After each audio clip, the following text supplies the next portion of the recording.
Буквально несколько минут назад стали известны печальные новости о эстрадных певцах Филиппе Киркорове и Николае Баскове и последние новости о антикоррупционном комитете и его работе. Совсем недавно организация Никиты Михалкова издала указ о запрете корпоративных концертов для российских артистов. Данное событие было вызвано тем, что известные эстрадные исполнители не платили налоги с подобных выступлений. Однако некоторые артисты пытаются обойти закон и заработать деньги нечестным путем. Иногда подобные явления заканчиваются трагическими событиями. На этот раз обыкновенная жадность и погоня за длинным рублем сыграла злую шутку с известными певцами Филиппом Бедросовичем и Николаем Викторовичем Басковым. Накануне вечера в Москве в банном комплексе «Потемкин» антоновская преступная группировка отмечала двойной праздник – 10 лет со дня создания организации и выход из СИЗО их предводителя криминального авторитета Сергея Рюмки по прозвищу Каргас Сочинский. Криминальные авторитеты решили отпраздновать данный праздник с большим размахом и пригласили в банный комплекс для совместного времяпровождения и исполнения песен известных артистов.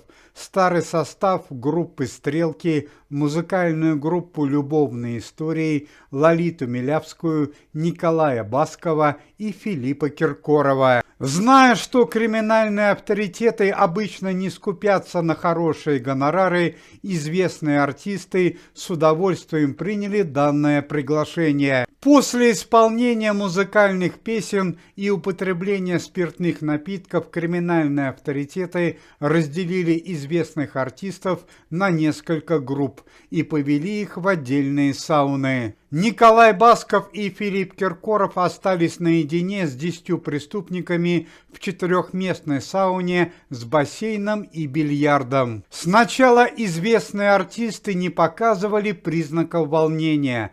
Криминальные авторитеты отнеслись к ним очень гостеприимно, попросили станцевать чечетку, угостили клубникой и шампанским. Однако далее события стали развиваться не по плану.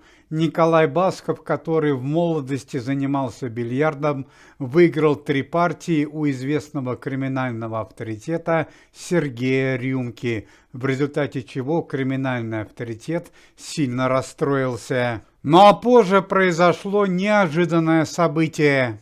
Николай Викторович и Филипп Бедросович, употребив шампанское, неожиданно сильно опьянели и впали в бессознательное состояние, чем незамедлительно воспользовались преступные элементы.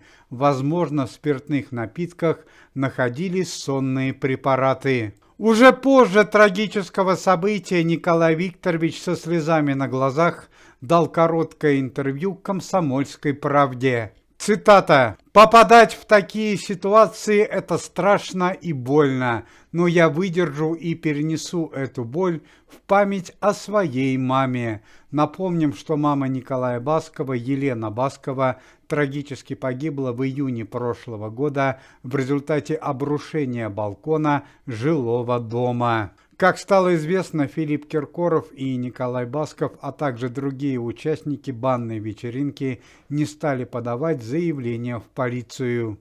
Но и по традиции последние новости о антикоррупционном комитете и его работе. Известный шансонье Михаил Шуфутинский из СИЗО переведен под домашний арест. Данное событие произошло в связи с тяжелым состоянием здоровья 75-летнего артиста. Напомним, что Михаил Захарович обвиняется в смерти своей супруги, модели и танцовщицы Светланы Юразовой. Члены комитета, известные артисты Александр Розенбаум и Евгений Сидихин, организуют в крупных городах Российской Федерации Тюмень, Кемерово, Волгоград, Владивосток и Москва детские спортивные школы по боксу. Данные заведения будут абсолютно бесплатные.